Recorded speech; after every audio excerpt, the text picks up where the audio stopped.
Halo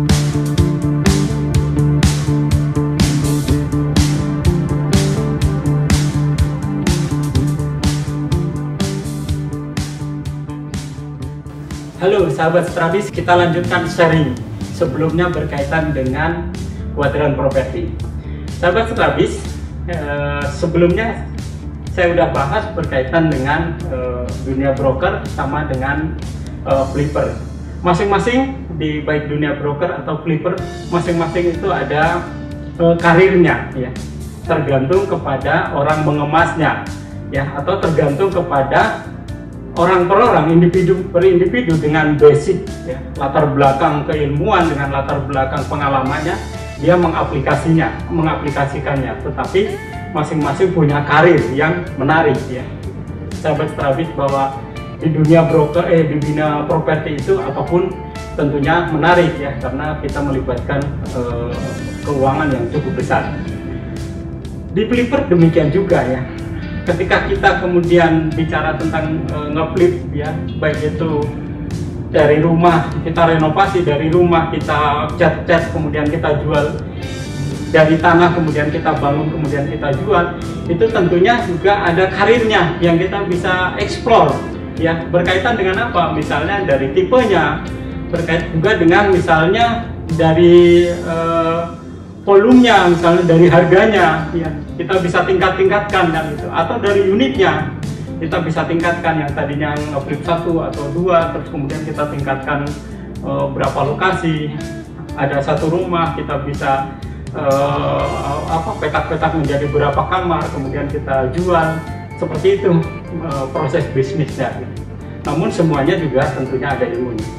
Dan kuadran berikutnya, ya, itu masing-masing orang bisa berbeda, ya, berbeda.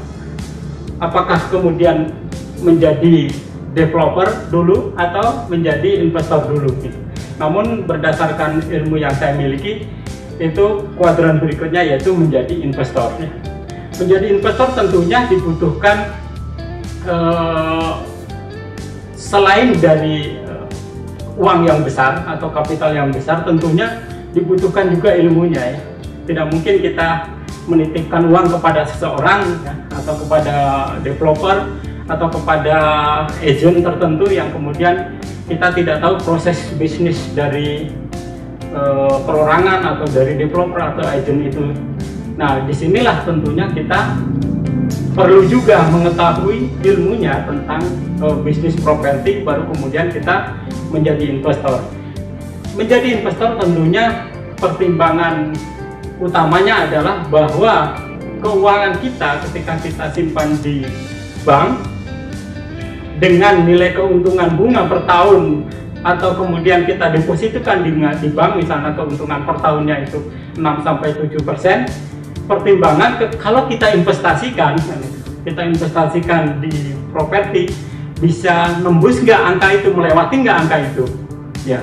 Tentunya dengan pertimbangan tertentu kita akan bisa menentukan bahwa investasi di dunia properti itu menjadi lebih menarik daripada hanya kita taruh di bank, misalnya dalam bentuk deposito, kan itu. Karena apa? Karena banyak developer yang menjanjikan dan mereka bisa membuktikan dengan 6 bulan kita bisa mendapatkan keuntungan bisa sampai 30, setahun bahkan mereka bisa menjanjikan sampai 60 atau 70%. Artinya uang yang kita investasikan itu akan berkali lipat, kan gitu. Nah, di dunia investor ini tentunya pertama kita harus punya uang yang cukup, kan, untuk investasi, kan itu. Baik investasi ke perorangan, investasi ke komunitas, ataupun kepada developer tertentu. Terus kemudian kuadran berikutnya yaitu developer. Kenapa saya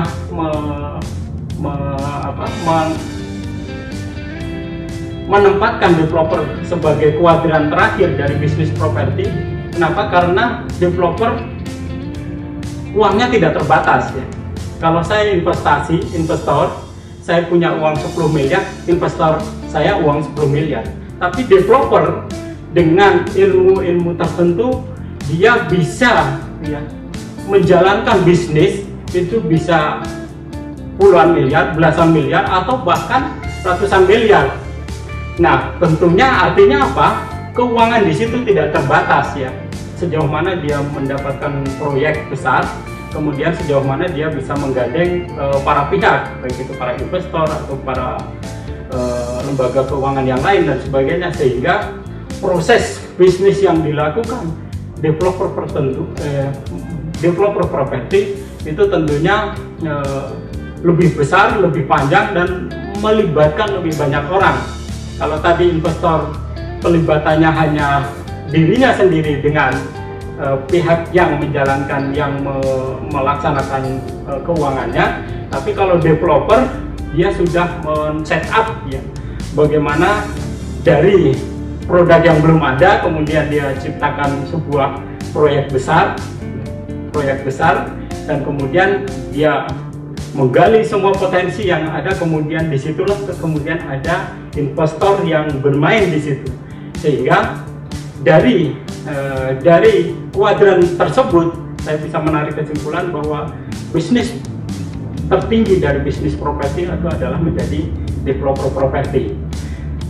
Dari developer properti tentunya akan ada karir ya, seperti tadi broker, seperti flipper, seperti investor. Tentunya di developer properti pun ada karir tersendiri yang kemudian bisa kita eksplor.